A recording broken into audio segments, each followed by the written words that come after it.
Et puis vous aurez des temps d'échange pour pouvoir poser vos questions, pour pouvoir apporter vos contributions sur ce temps-là.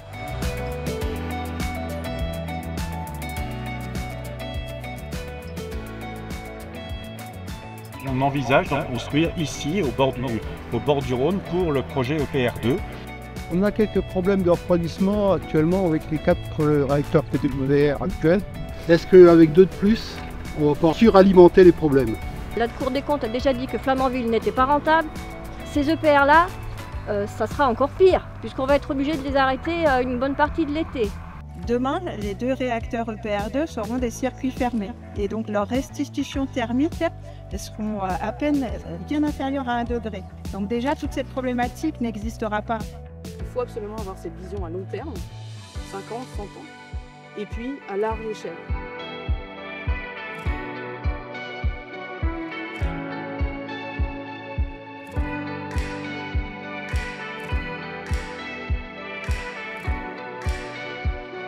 Le thème, c'est quoi le projet? Donc, comment est-ce qu'il s'inscrit dans tous les autres projets? Comment est-ce qu'il s'inscrit dans une vision stratégique? Comment est-ce qu'il se raccorde à l'existant? Bref, comprendre le quoi du projet, tout simplement. Très heureux de vous accueillir ce soir en mairie de Loyette. Nous, on est neutre par rapport au projet, donc chacun des membres de la commission a signé une charte de déontologie. La première séquence, c'est la présentation du projet selon 3 thématiques. EDF nous les présentera.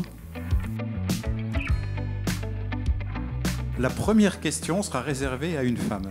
Il y a une quasi-unanimité des élus en faveur de ce projet. Quand on dit que le territoire est candidat, on parle de qui en fait? Un certain nombre d'élus se sont exprimés en leur qualité et fonction. Donc le débat public est le lieu tout à fait, madame, de vous exprimer et de faire porter votre voix en complément de celle de ceux qui l'ont déjà fait. Est-ce qu'on peut, à l'occasion de l'implantation des EPR2, réduire la consommation de l'eau du Rhône et réduire la montée en température? Pourquoi c'est du coup une chance d'avoir cette conception? Parce que ça permet de limiter à la fois l'échauffement généré par la centrale, mais aussi sa consommation d'eau. Oui, on utilise de l'eau, mais on la restitue pour très grande partie immédiatement et elle peut être réutilisée. Pourquoi les EPR2 s'autorisent à augmenter la température de l'eau de 1 degré? Aujourd'hui, ce que nous avons prévu, c'est effectivement d'installer des tours aéro-réfrigérantes qui permettent d'évacuer la plupart de la chaleur sous forme d'évaporation.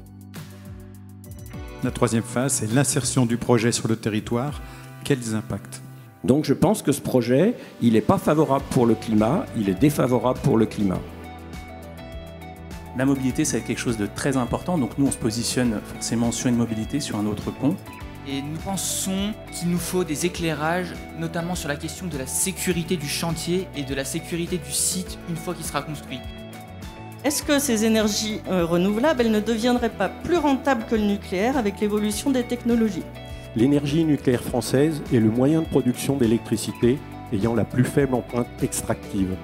Nous travaillons avec le département de l'Ain sur l'implantation ou l'agrandissement des collèges.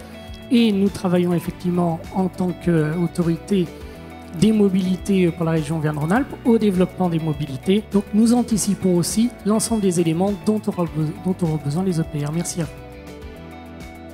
Les EPR sont à côté du Rhône et en face il y a l'Isère. Pas une seule fois ils ont mentionné les impacts sur l'Isère. Beaucoup de thèmes abordés. Sur les enjeux de sécurité, je crois que beaucoup sont inquiets sur l'arrivée de ces EPR, ce qui est tout à fait compréhensible et normal, notamment aussi sur la ressource en eau. Je crois que le thème a été aussi abordé, mais il le sera de nouveau abordé sur d'autres réunions, entre autres. Alors, ça fait toujours bouger les lignes parce que ça fait réfléchir les gens. Presque une avancée démocratique de se saisir de ce genre de sujet pour que les gens en parlent.